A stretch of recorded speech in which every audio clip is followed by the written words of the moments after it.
take, you give. And if you just remember that in your dealings with the Indigenous people, you can't go wrong.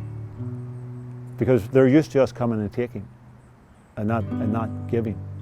And so I see this as an opportunity for the non-Indigenous community to give.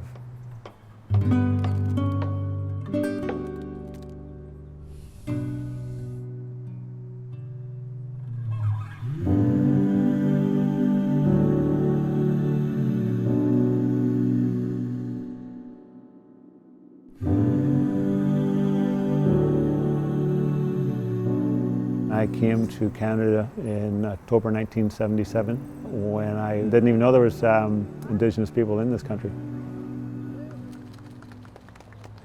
So I made lots of good friends. I was learning the language. So I got to know a lot of people in Slammin through various things that I was doing. And there wasn't really much coming from the non-Indigenous community here.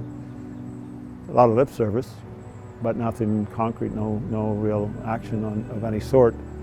And I remember thinking, wow, I was shocked. And I'm thinking, when these stories hit mainstream Canada, it's going to turn this country upside down.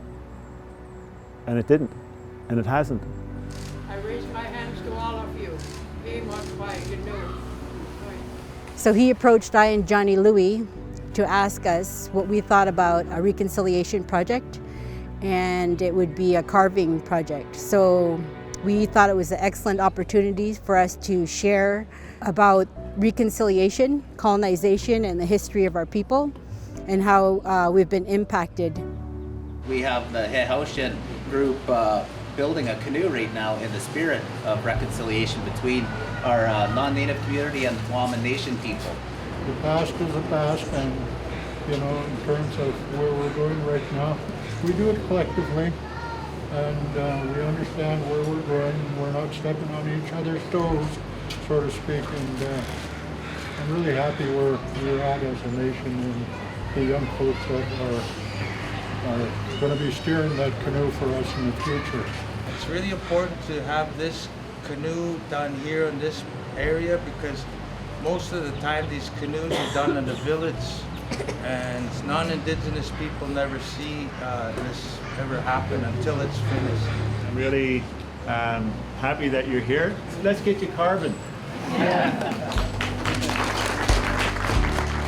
The name of the project is Haitian, the Way Forward. Well, what's happening is the non-Indigenous community on the Upper Sunshine Coast Peninsula have commissioned a traditional dugout canoe.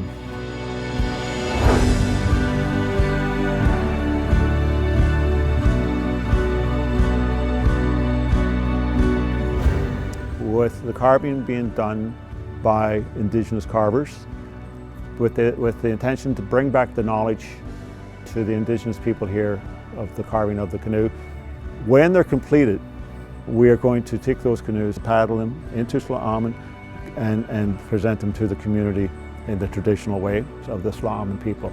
It's a 7-generation project. We're not going to get this right the first time around. We're going to make mistakes. But the thing is that we're still learning.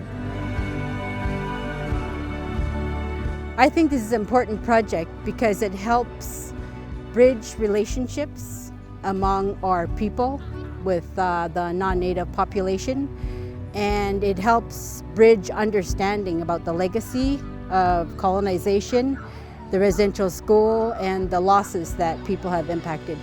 Hopefully it's just begun, and there'll be more projects on the way to interact with natives and non-natives, to come together in order to see our way of life and tradition and culture, to understand how we live or how we see life differently.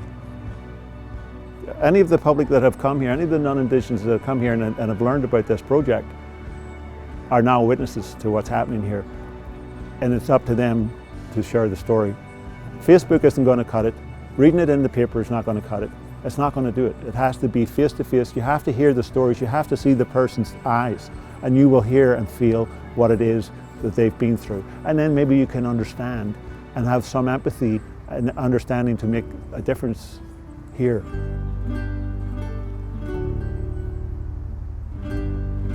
I believe Canada has the opportunity, the non-Indigenous population of this country has the opportunity to make things right for future generations, for their great-grandkids. That's what I see this project doing, and changing this country and changing the world.